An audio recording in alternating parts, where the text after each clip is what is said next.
அவங்களுக்கு first marriage ஆனதுலேருந்து marriage ஆயிடுச்சுன்னு தெரிஞ்சு வீட்டில் மறைக்க சொன்னாங்க. ஒவ்வொன்றா தெரிய வந்துச்சு. கோயம்புத்தூர்ல தான் அந்த பொண்ணு இருக்கு. அந்த பொண்ணு பேர் பிரீத்தி. அவங்க கல்யாணம் பண்ணியிருக்காங்க. 6 மந்த் வாழ்ந்திருக்காங்க. சரி போ கல்யாணமே பண்ணிட்டு இதில் என்ன இருக்கு அப்படின்னு சொல்லி நானும் அக்செப்ட் பண்ணிட்டு எல்லாமே அக்செப்ட் பண்ணிட்டு வாழ்ந்தேன். நான் ராகுலுக்கு முதல் திருமணம் எப்ப நடந்துச்சு தெரியாதுன்னா நான் கூடுதர கோவில்ல தான் ஆச்சு. பவானி கூடுதர கோவில்ல தான் மேரேஜ் ஆச்சு அவருக்கு. அவங்க இப்போ போய் இயர்ஸ் வைஸ் இருக்கா. நான் 6 மந்த் வாழ்ந்திருக்காங்கண்ணா. அவங்க ஏற்கனவே மேரேஜ் ஆயிடுச்சுன்னு தெரிஞ்சுதான் மேரேஜ் பண்ணியாமா இல்ல மேரேஜ் பண்ணதுக்கு அப்புறம் தெரிஞ்சதுங்க. அதுக்கு முன்னாடி அவங்க ஏற்கனவே மேரேஜ் பண்ணது தெரியாதுங்க. அவங்களுக்கு ஃபர்ஸ்ட் மேரேஜ் ஆனதுலேருந்து எல்லாமே சொல்லியிருக்காங்க. ஆனால் வந்து ஃபுல் டீட்டெயில் மேரேஜ் ஆகி 6 மந்த் நான் பொழைச்சேன் அப்படின்றதெல்லாம் என்கிட்ட சொல்ல கிடையாது. மேரேஜ் ஆனதுக்கப்புறம் ஒவ்வொன்றா தெரிய வந்துச்சு. கோயம்புத்தூரில் தான் அந்த பொண்ணு இருக்குது. அந்த பொண்ணு பேர் பிரீத்தி. அவங்க கல்யாணம் பண்ணியிருக்காங்க. 6 மந்த் வாழ்ந்திருக்காங்க. அது ஒரு பக்கம் விசாரிக்கும் போது அவங்க அம்மா டார்ச்சர் பண்ணதுனால மட்டும்தான் அந்த பொண்ணும் போயிடுச்சு.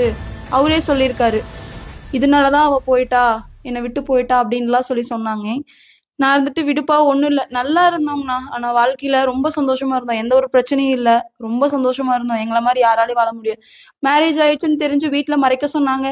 சரி போ கல்யாணமே பண்ணிட்டு இதில் என்ன இருக்குது அப்படின்னு சொல்லி நானும் அக்செப்ட் பண்ணிட்டு எல்லாமே அக்செப்ட் பண்ணிட்டு வாழ்ந்தேன். நான் எங்கள் மாமியார் 1 வருஷம் அங்கே இருக்கும்போது அதுக்கடுத்து வேண்டாம் நீங்கள் வேற பக்கம் போயிருங்கன்னு சொன்னாங்க. சரின்னு சொல்லிட்டு நானும் கூட்டிட்டு தானே போனேன். 1 வருஷம் 3 மாசம் எங்க மாமியார் வீட்டில் வாழ்ந்திருக்கேன். நான் 3 மாசம் அளவுல இங்க லாஸ்ட் 3 மாசம் வளையக்கரை வீதி, ஈரோடு வளையக்கரை வீதியில தான் நான் இருந்தேன். நானும் அவரும் அங்க வந்துமே சந்தோஷமா தான் இருந்தோம்.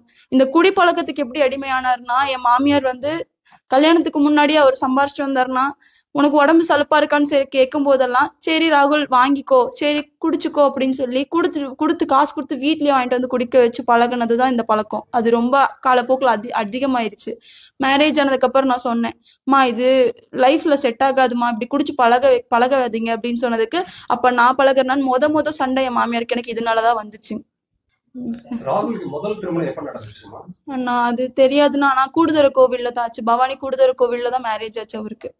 அந்த பொண்ணு பிரிஞ்சு போய் எவ்வளவு நாள் ஆயிருக்கு? அவங்க இப்போ போய் இயர்ஸ் வைஸ் இருக்கா. நான் 6 மந்த் வாழ்ந்திருக்காங்கண்ணா.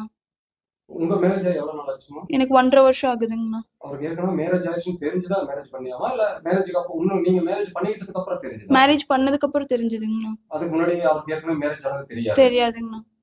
அப்ப அவருக்கு ப்ராப்பரா டிவோர்ஸ் வாங்கியிருந்தாரா? அப்படி எல்லாம் எதுவும் தெரியும்? ப்ராப்பரா டிவோர்ஸ் வாங்கிட்டாங்கண்ணா. ஷீட் முதற்கண்டு காமிச்சாங்க என்கிட்ட. அதுக்கப்புறம்